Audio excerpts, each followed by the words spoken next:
Hello everyone, I'm Dr. Vanuteja, consultant gynecologist in Aster Ramesh Hospitals Guntur. చాలా మంది pregnant women 3వ నెల వచ్చే వరకు ప్రెగ్నెన్సీ కన్ఫర్మేషన్ కోసం హాస్పిటల్కి రారు. కానీ ఫస్ట్ 3 months చాలా జాగ్రత్తగా ఉండాలి. కొన్ని వార్నింగ్ సైన్స్ కనిపించిన వెంటనే హాస్పిటల్కి రావాలి.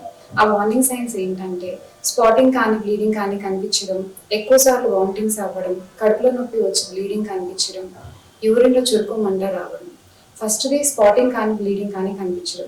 ప్రెగ్నెన్సీ అనేది హెల్తీగా లేకపోవడం వలన, అంటే హార్ట్ బీట్ అనేది ఫామ్ అవ్వకపోవడం వలన, హార్ట్ బీట్ అనేది ఫామ్ అయ్యి కొంత టైం తర్వాత ఆగిపోవడం వలన బ్లీడింగ్ కానీ స్పాటింగ్ కానీ కనిపించవచ్చు. ఎక్కువ సార్లు వామిటింగ్స్ అవ్వడం వలన సివియర్ డిహైడ్రేషన్, ఎలక్ట్రోలైట్ ఇంబ్యాలెన్స్ జరిగే అవకాశం ఉంటుంది. మూడోది కడుపులో నొప్పి వచ్చి బ్లీడింగ్ కనిపించడం. ఒక్కొక్కసారి ప్రెగ్నెన్సీ అనేది గర్భసంచి లోపల కాకుండా గర్భసంచి బయటన ఫాలోపియన్ ట్యూబ్స్లో ఫామ్ అయ్యే ఛాన్సెస్ ఉంటుంది. దీన్ని ఎక్టోపిక్ ప్రెగ్నెన్సీ అంటారు. అక్కడ ఫామ్ అయిన తర్వాత రప్చర్ అయ్యే ఛాన్సెస్ కూడా ఉంటాయి. సో పెయిన్ వచ్చి బ్లీడింగ్ కనిపించిన వెంటనే డాక్టర్ని కన్సల్ట్ అవ్వడం బెటర్.